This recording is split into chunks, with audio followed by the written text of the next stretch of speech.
The Adventures of Pinocchio, another classic read-aloud story by retired Alaskan school teacher Jeff Babcock.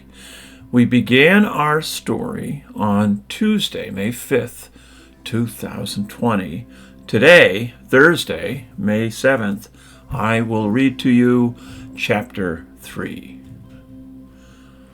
The Adventures of Pinocchio, again by Carlo C. Collodi, translated from the Italian by Carol Della Chiesa, illustrated by Artilio Musino, published in September of 1968 by Macmillan Publishing Company in New York and in London.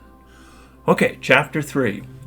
As soon as he gets home, Geppetto fashions the marionette and he calls it Pinocchio, the first pranks of the marionette.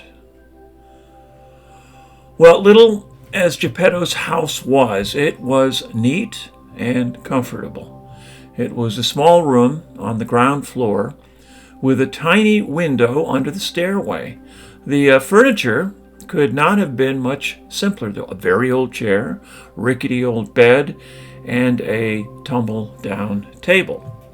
A fireplace full of burning logs was painted on the wall opposite the door. And over the fire there was painted a pot full of something which kept boiling happily away and sending up clouds of what looked like real steam. Well, as soon as he reached home, Geppetto took his tools and began to cut and shape the wood into a marionette. "Well, what shall I call him?" he said to himself. "I think I'll call him Pinocchio, pine seed. The name will make his fortune. I knew a whole family of Pinocchi once. Pinocchio the father, Pinocchia the mother, and Pinocchi the children. And they were all lucky. The richest of them begged for his living." Well, after choosing the name for his marionette, Geppetto set seriously to work to make the hair, the forehead, the eyes, and fancy his surprise when he noticed that these eyes moved and then stared fixedly at him. And Geppetto, seeing this, he felt insulted, and he said in a grieved voice, "Oh, you ugly wooden eyes! Why do you stare so?" And there was no answer. And then after the eyes, Geppetto made the nose, which began to stretch as soon as finished, and it stretched, and it stretched, and it stretched until it became so long it seemed endless. Poor Geppetto, he kept cutting it and cutting it, but the more he cut, the longer grew that impertinent nose, and in despair he let it alone. Next, he made the mouth. No sooner was it finished than it began to laugh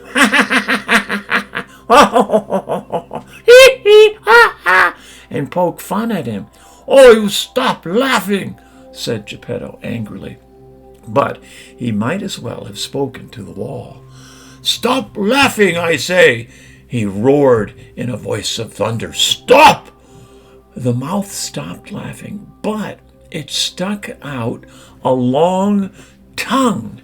Now, not wishing to start an argument, Geppetto made believe he saw nothing, and he went on with his work. After the mouth, he made the chin, and then the neck, the shoulders, the stomach, the arms, and the hands.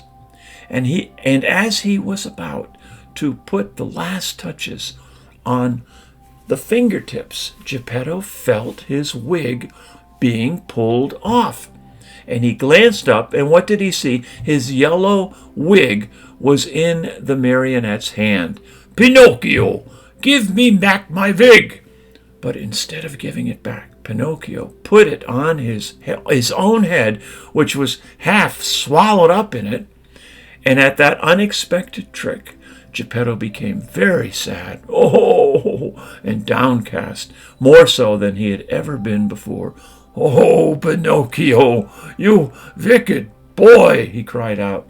You are not yet finished, and you start out by insulting and being impudent and to your poor old father. It's very bad, my son, very bad." And he wiped away a tear. Well, the legs and feet still had to be made, and as soon as they were done, Geppetto felt a sharp kick. Ow! Oh, on the tip of his nose.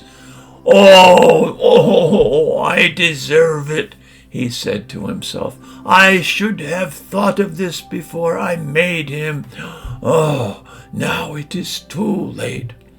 He took hold of the marionette under the arms and he put him on the floor to teach him to walk. Well, Pinocchio's legs were so stiff that he could not move them, and Geppetto held his hand and showed him how to put one foot in after the other, and when his legs were limbered up, Pinocchio, he started walking by himself, and he ran all around the room, and he came to the open door, and with one leap, he was out into the street, and away he flew. Poor Geppetto ran after him, but was unable to catch him, for Pinocchio ran in leaps and bounds, and his two wooden feet as they beat on the stones of the street, making such a noise as 20 peasants in wooden shoes. Now that guy is a policeman, okay? He's an Italian policeman. And here we go. Here's Pinocchio. And Pinocchio's right there, okay? And he's running down the street. That policeman is right there. He's going to stop Pinocchio. And back here is Geppetto chasing after him. And then, I don't know if any of you have seen this guy, but you're going to see him again at the end, near the end, well, about the middle of this story. All right, so, catch him!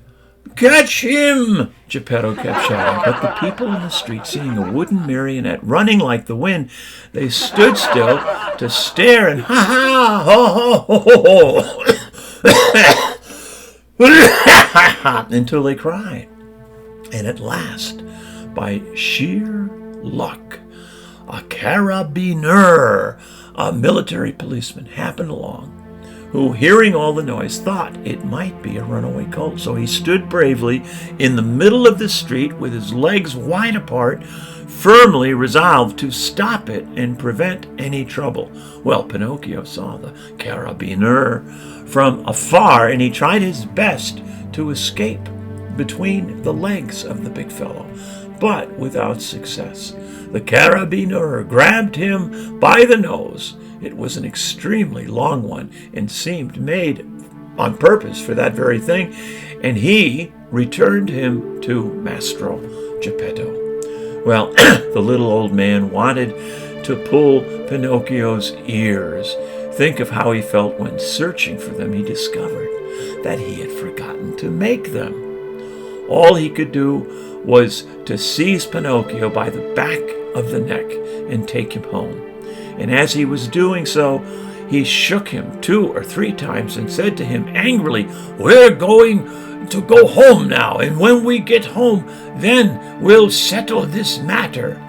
Pinocchio, on hearing this, threw himself on the ground. And he refused to take another step. And then one person after another gathered around the two, and someone said one thing and another. "Oh, that poor Marionette," called out one person. "Oh, there's Pinocchio down on the ground, and there's Geppetto right there over top of him, and everybody's looking at them as if Geppetto's going to be unkind and maybe punch him or something. "Oh, I am not surprised he doesn't want to go home, Geppetto. No doubt you will beat him unmercifully." "Oh, that Geppetto, he's so mean and cruel." "Well, no, Geppetto looks like a good man," added another, "but with boys he can be a real tyrant. If we leave that poor Marionette in his hands, he may tear him to pieces. And they said so much that finally the carabiner ended the matters by setting Pinocchio at liberty and then dragging Geppetto to prison. Well, the poor old fellow did not know how to defend himself.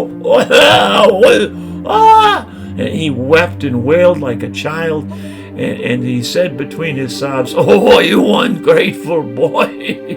To think I tried so hard to make you a well-behaved Marionette. Oh, I deserve it, however.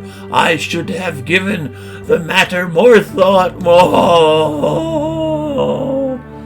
And what happened after this is an almost unbelievable story. But you may read it, dear children, or I will read it to you in the chapters that follow. Tomorrow I'm going to read to you chapter 4, the story of Pinocchio and the talking cricket, in which one sees that bad children do not like to be corrected by those who know more than they do. So we'll see that one tomorrow. We'll read that for you.